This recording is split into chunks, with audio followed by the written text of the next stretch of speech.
What's up, Jeff gang? I'm Jeffery Phillips.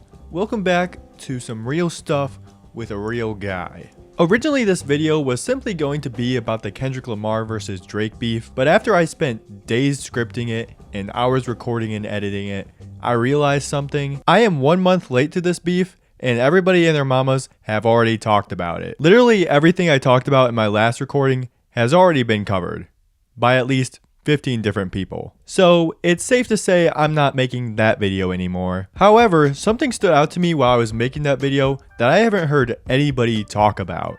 And that's just how idiotic Drake was throughout the whole beef. Bro made some boneheaded decisions and nobody is talking about them. Which I get it. People want to give credit to Kendrick because he was insanely tactical throughout the whole thing, and dropping Meet the Grams was genius, blah blah blah. Drake used an AI voice for Tupac in his song and then promptly got sued and had to take the song down. I would hope Kendrick could defeat this guy in a rap battle. So today, instead of talking about the beef for the 50th time and giving a little glaze to Kendrick, I wanted to focus on Drake and all the bad decisions he made. Euphoria. As I'm sure many of you know by now, Drake's first response to Kendrick, Push-Ups, all things considered, is a pretty good diss. There may be like 10 separate bars about how short Kendrick is, which may be a little excessive. I mean, this is a diss track Drake, not a middle school roast battle. But other than that, I'll give Drizzy Drake his flowers. He made a good song. Unfortunately for Drake, it was only 2 days later when he would go on to make one of the worst songs I've heard, Tailor Made. I've watched multiple videos on this topic, and far too many of them skip out on this song completely or barely mention it. And that's a travesty. That's a crime against humanity. Because the thought process behind this song and the execution are both baffling. Honest to God, I have no idea what Drake was thinking making this song. Everything about it aged horribly. At the start of this song, Drake tries to play into the fact that it's everyone against him, how it's a 20v1. But he doesn't do this in any normal way. Drake uses AI to make it seem like Tupac Shakur and Snoop Dogg are rapping on his song, which is just wrong for millions of reasons and also illegal. You can't just use people's voices without their permission. I don't think enough people talk about how absurd it was for Drake to use AI on this song. He used a dead man's voice to say, talk about him liking young girls, that's a gift from me. That's literally insane work, using a dead man to deny the pedophile allegations. Bro, they've been telling me you've been touching kids. Ask your grandpa, buddy. Dude, he's been dead now for years. Jimmy did not touch any kids. Grandpa? Whatever though, let's pretend that Drake needed Tupac to be on this song. The song just wouldn't fit his bizarro vision without him. Well, at least it makes sense for Drake to use AI for Tupac because, well, it's impossible for him to rap now because he's dead. There's no excuse for using an AI voice for Snoop Dogg. That man is alive and well. Look at poor Snoop's reaction to learning that he's on this song. Right off, everybody calling my phone, blowing me up. What the fuck? What happened? What's going on? Poor guy doesn't even know what happened. He probably doesn't even know it's AI. He was probably sitting there like, when the hell did I say this stuff? I do not remember saying any of that. Drake, you should have just asked Snoop and paid him a shit ton of money. Have you seen Snoop Dogg's Instagram? Bro is posting anything for a bag. Remember when he tricked the whole world into thinking he gave up smoking just to get some money from a smokeless grill? I have an announcement. I'm giving up smoke. I'm going smokeless. Solo stove fix fire. Hold some money in front of his face, and I'm pretty sure you could get him to do about anything these days. Not only is Drake's use of AI, frankly, stupid, the contents of the song are even worse. This whole song, the Tupac and Snoop Dogg AI are trying to make it seem like Kendrick is getting his ass whooped in this beef and hasn't been able to respond. You asked for the smoke, now seeing you too busy for the smoke, I won't lie, the people confused. And in Drake's whole verse, Drake is just like, why are you too scared to respond, Kendrick? What's taking you so long? Are you trying to let this beef die down? What the fuck is taking so long? We waiting on you. But this angle doesn't even make sense because this track was released 2 days after Drake's first diss track. And Drake's first diss track was released 21 days after Kendrick started the beef. You haven't even given Kendrick a week, Drake. You can't have the Snoop Dogg AI say, world is watching this chess game, but are you out of moves? When this is the frickin' opening of the game. This is the equivalent of moving your pawn and asking if your opponent's ready to resign. GG's, buddy. To me, it felt like in this song, Drake thought he was playing some insane 4D chess and knew all of Kendrick's moves, when in reality, Drake was just playing checkers against himself. He even tries to predict the angle that Kendrick will take in his diss tracks, which leads to laughably bad lyrics such as, talk about him liking young girls, that's a gift from me, heard it on the Button podcast, so it must be true. I get what Drake's trying to do. He knew the most damning part about him was his controversial friends he had in the past. And he tried to nip it in the bud by being like, oh, yeah, you could bring that up, but it's obviously not true. However, the fact you have to go out of your way to say, oh yeah, people have called me a pedophile, but it's not true, is already damning in itself. You can't nonchalantly bring up pedophile allegations and act like it's nothing. Tailor-made and using AI was such a huge misstep for Drake that not only was Kendrick able to use this diss track against Drake multiple times in his disses, but also, as I mentioned before, the Tupac estate threatened to sue him over it. In a letter written to Drake, it states, not only is the record a flagrant violation of Tupac's publicity and the estate's legal rights, it is also a blatant abuse of the legacy of one of the greatest hip-hop artists of all time. The estate would never have given its approval for this use. I don't know how stupid you have to be one of the biggest artists of all time and blatantly break the copyright laws and expect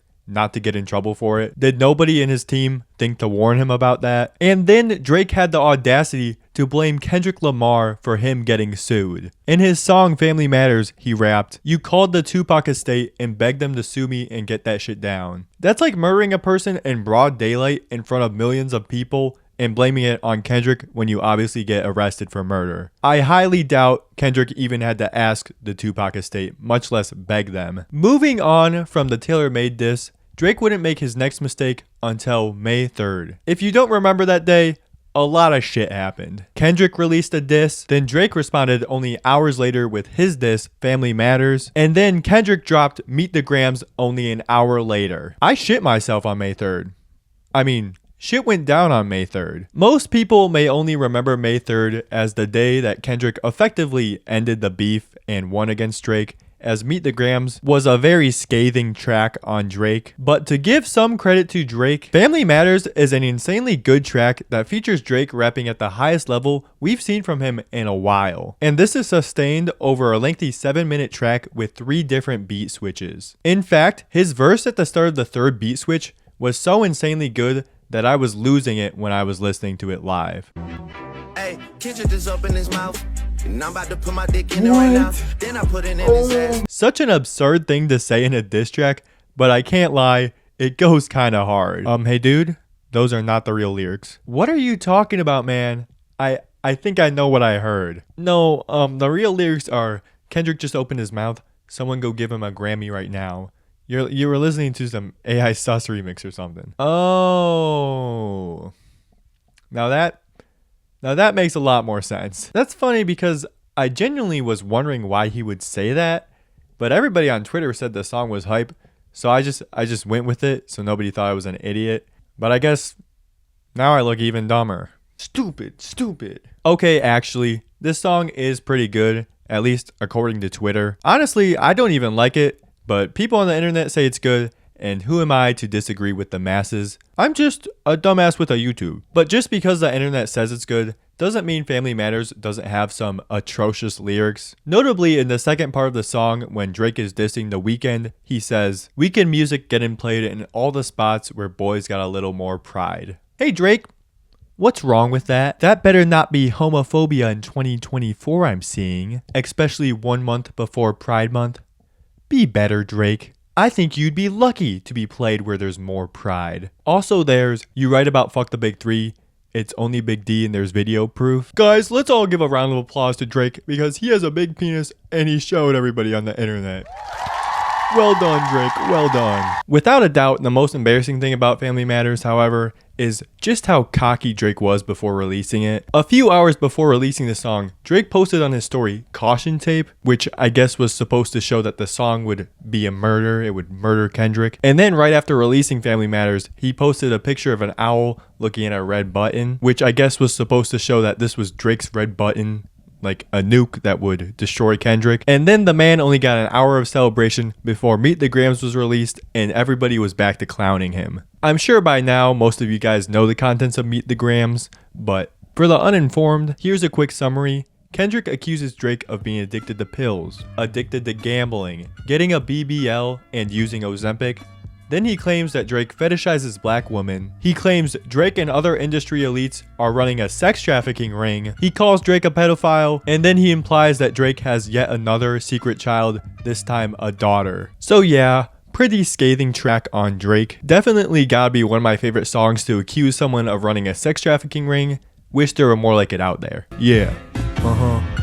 Man, fuck Jeff Epstein. He doing shady shit. Obviously, these allegations against Drake are probably not what he prefers to be in a song listened to by millions of people. Fortunately, Drake has the perfect response on his story. Nah, hold on. Can someone find me my hidden daughter, please, and send her to me? These guys are in shambles. Drake? You know you were kind of accused of other things, like sex trafficking kids and liking children. Gonna say anything about that? No? Alright, fair enough. Now is as good as a time as ever to actually talk about the allegations against Drake. Not that there ever really is a good time to talk about pedophile allegations. While there is no proof to these allegations, Drake has shown some pretty shady behavior in the past. The most damning thing he's probably done is when he had a 17-year-old girl on stage, and this was his reaction to learning she is 17.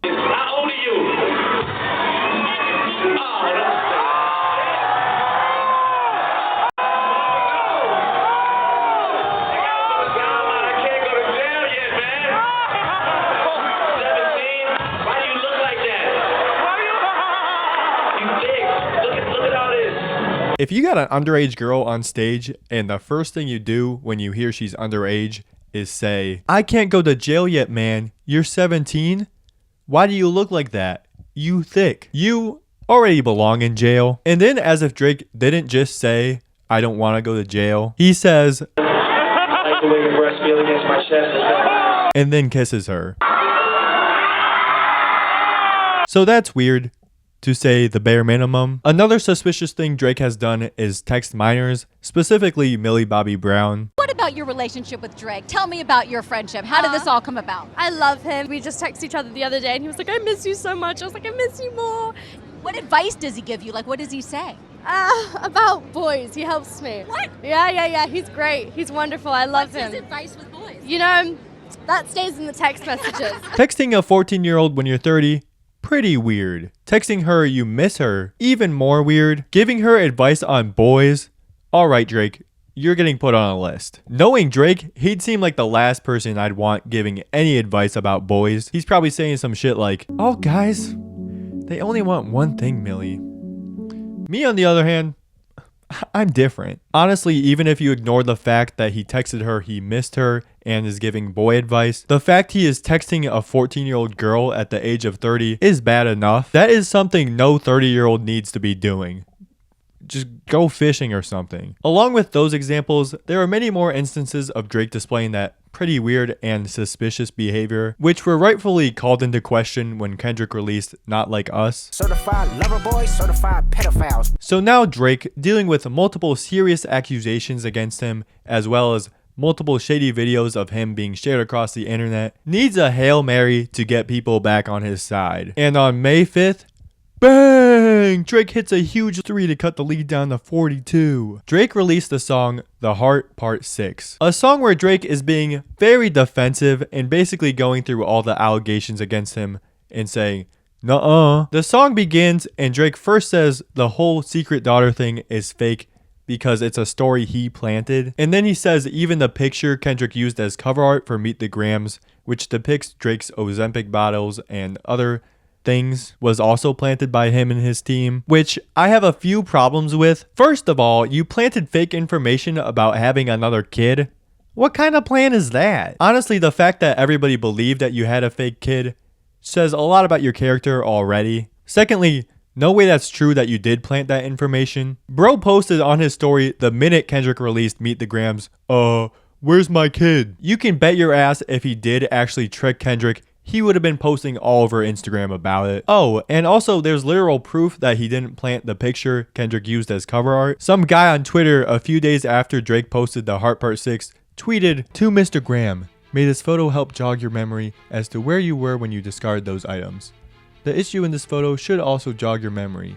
Jimmy Brooks would not have been proud of you that night." And then he posted a video of all these items that he found that are Drake's, like a fucking Batman villain. Clearly that guy is going through his own shit, which I will not get into, but the fact of the matter remains that Drake did lie about planting the evidence. So it is also possible that he lied about not having a secret daughter. Later in the song, Drake starts to deny the pedophile accusations, but he does it in the most unconvincing way possible. He starts by saying, "That Epstein angle is what I expected." I don't know why he decided unprompted to compare himself to Epstein. Then he raps, "If I was fucking young girls, I'd promise I'd be arrested. I'm way too famous for the shit you just suggested." As if he didn't just mention Epstein, someone who was well known before he was arrested and also got away with a ton of illegal shit for many years before he was arrested. Apparently Drake is too famous to F young girls, but just famous enough to kiss them on stage. And finally, Drake raps, "Only fucking with Whitney's, not Millie Bobby Brown," which is just funny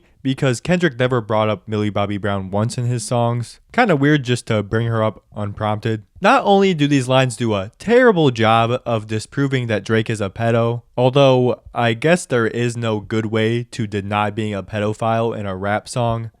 Kind of feels like you just gotta not get yourself in that situation in the first place. But if Drake did in fact trick Kendrick into saying information that wasn't true, Drake shouldn't have made such a defensive song. What I'm trying to say is, if Drake did in fact trick Kendrick Lamar, he should have been on the offensive in this song. He should have been roasting the shit out of Kendrick for like minutes straight, and then at the end be like, "Everything you rapped about was completely wrong, you short little dumbass." That would have made for a much better rebuttal, especially if he has proof that he did set up a fake mole. Instead, Drake just made a defend himself track and not a diss track. All I'm saying is, if I tricked someone, I would be like, "You idiot, I tricked you. Your whole song is based on a throne of lies." Not be like, "Man, I didn't even touch kids. Where's the proof? If I did touch kids, which I didn't, I'd be in jail by now. I did not touch Millie Bobby Brown." Kendrick never said anything about Millie Bobby Brown.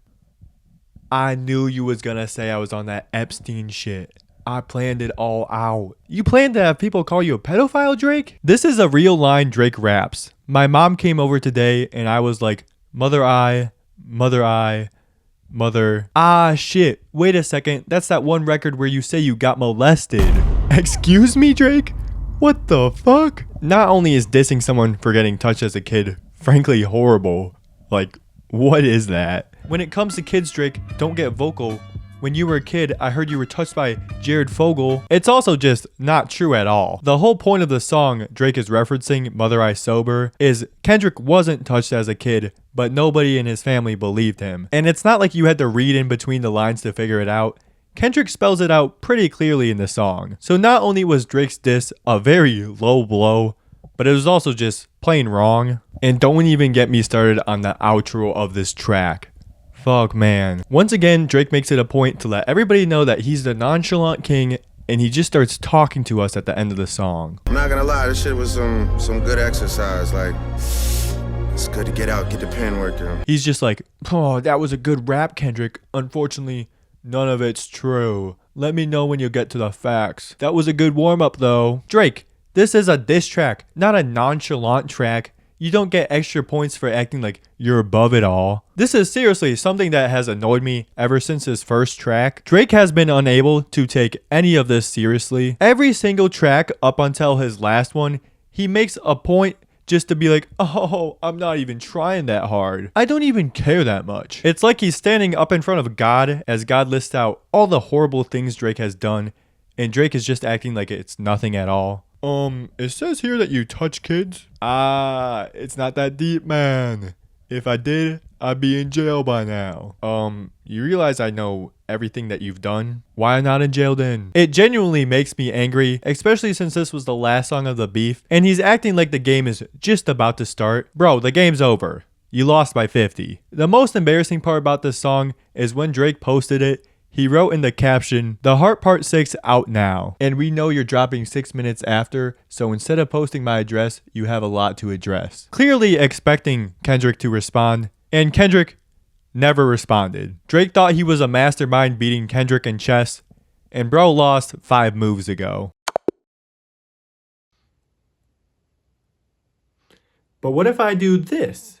So that was Drake's 4-step plan in how to lose a rap battle against Kendrick. Do you think it was smart? Leave me a comment if you think so, and also leave me a comment if you don't think so. And while you're at it, like and subscribe. I'm Jeffery Phillips. Thank you all for watching. Thank you all. I'll see you guys in exactly 10 days from now. Bye.